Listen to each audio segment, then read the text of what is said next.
The orange. The fruit so popular, they named a colour after it. America glugs through 2.5 billion litres of the sweet juice every year. And most of it comes from Florida, where they harvest and squeeze over 30 billion oranges a year to keep the juice flowing. Florida, the Sunshine State, home of Disney World, Miami Vice, hanging chads, and oranges. Millions upon millions of oranges.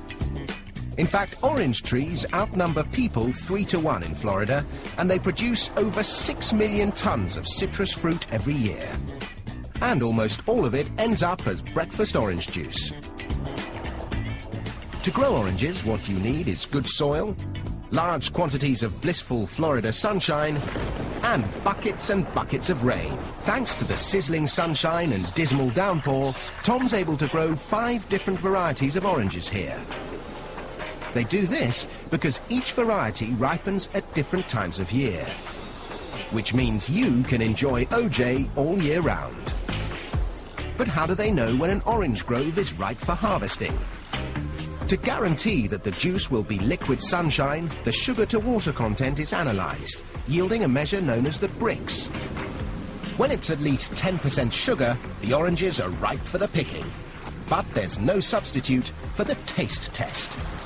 Can't beat that. Ready to make orange juice.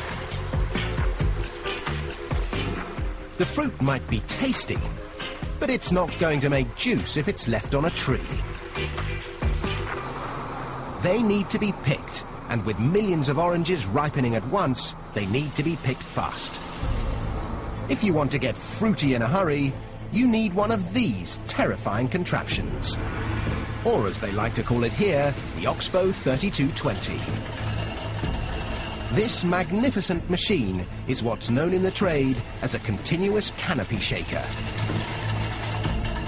And this particular machine was designed by Tom Visser. The Oxbow can harvest an incredible 2 tons of oranges every minute. This performance comes at a price. A pair of these mechanical orange pickers will set you back $1 million. Just as well, Tom's got enough work to keep them busy, picking 2 million boxes of oranges, totaling 81,000 tons of fruit per year. Once the oranges have been picked, the race is on to make sure your breakfast OJ tastes as fresh as can be.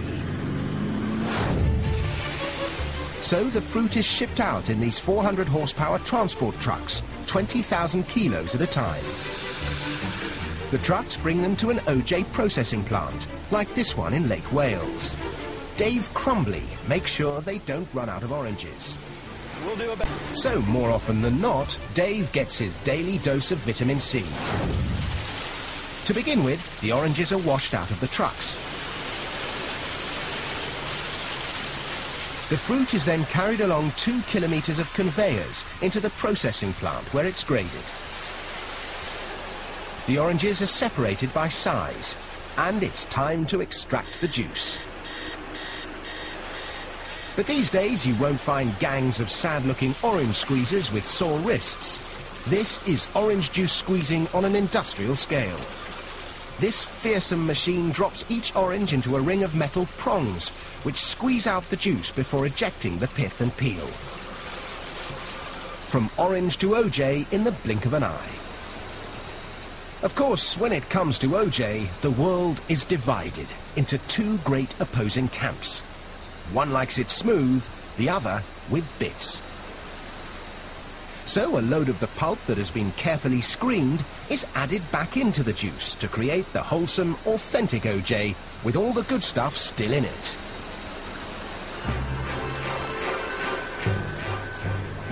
The OJ is now ready to be poured into cartons. It takes 2 dozen oranges to make enough juice to fill each 1.89 litre carton. But quantity counts for nothing unless the quality is good enough to keep orange juice the world's favourite breakfast tipple. There are palates that can tell a Beaujolais from a Burgundy in an instant. and noses that can whiff a Chanel No. 19 from 100 paces. Well, these guys do the same for OJ. An expert OJ taster can spot minute variations in taste, composition and acidity. There are 11 different measures of quality. Only when a batch of OJ ticks every box is it fit to be shipped. All that effort means this factory alone turns 3 billion oranges into over 250 million litres of juice every year, which makes delicious fresh OJ a luxury we can all enjoy.